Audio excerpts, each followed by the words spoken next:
ശ്രീ നാസർ, എന്താണ് ഏറ്റവും ഒടുവിലത്തെ അവസ്ഥ? സാർ, നിങ്ങളുടെ ശബ്ദം ഇങ്ങനെ കേട്ടുകൊണ്ടിരിക്കുകയായിരുന്നു. ഒരു കുഞ്ഞിനെ രക്ഷപ്പെടുത്തി വേറെ രക്ഷപ്പെടുത്താൻ നിൽക്കുന്നു. വളരെ സന്തോഷം, പ്രാർത്ഥിക്കുന്നു. ഞങ്ങളിവിടെ ഈ തമ്പുരാട്ടിക്കല്ലില് ഏഷ്യയിലെ ഏറ്റവും വലിയ കൃഷിഫാമിന്റെ മുകളിലാണ് ഈ സംഭവം നടന്നിട്ടുള്ളത്.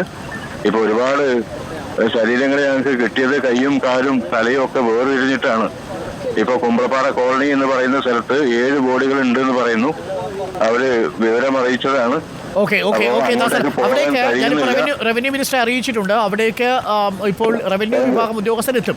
നമുക്ക് അപ്പുറത്തേക്ക് മറുകരയിലേക്ക് പോകാൻ കഴിയാത്തൊരു സാഹചര്യം ഇപ്പൊ നിലവിലില്ല. എല്ലാ ഉദ്യോഗസ്ഥരും ജനപ്രതിനിധികളും ഒക്കെ അവിടെ ഉണ്ട്. പോകാൻ പറ്റാത്തൊരു സാഹചര്യം. കൂടുതൽ സംവിധാനങ്ങളോടുകൂടി ഫയർ ആൻഡ് സേഫ്റ്റി വിഭാഗം എത്തുമെന്നാണ്, റെസ്ക്യൂ വിഭാഗം എത്തുമെന്നാണ് മന്ത്രി അറിയിച്ചിരിക്കുന്നത്. ഞാൻ ഈ വിവരം ശ്രദ്ധയിൽപ്പെടുത്തിയിട്ടുണ്ട്. Thank you Nasar.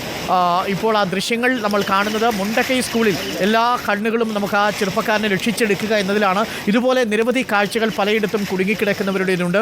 ദൗത്യസംഘം ഓരോ വീട്ടിൽ നിന്നും ഇങ്ങനെ കുടുങ്ങിക്കിടക്കുന്നവരെ രക്ഷിച്ചുകൊണ്ടാണ് മുന്നോട്ട് പോകുന്നത്. ദൗത്യസംഘത്തിന് പൂർണ്ണമായും നമുക്ക് വഴിയൊരുക്കേണ്ടതുണ്ട്.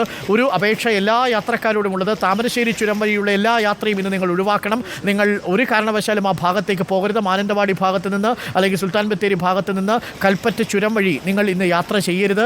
അവിടെ നമുക്ക് രക്ഷാപ്രവർത്തകർക്ക്, ആംബുലൻസുകൾക്ക്, ദൗത്യസംഘവുമായി എത്തുന്നവർക്ക്, മറ്റ് മാധ്യമപ്രവർത്തകർക്ക് പോകാനുള്ള വഴി മാത്രമേ അവിടെ നിങ്ങൾ ഒരുക്കി കൊടുക്കാൻ സാധ്യതയുള്ളൂ. അതുകൊണ്ട് നിങ്ങൾ ഒരിക്കലും ഇന്നിപ്പോൾ ഒരു യാത്രയ്ക്ക് നിങ്ങൾ തയ്യാറെടുക്കരുത്.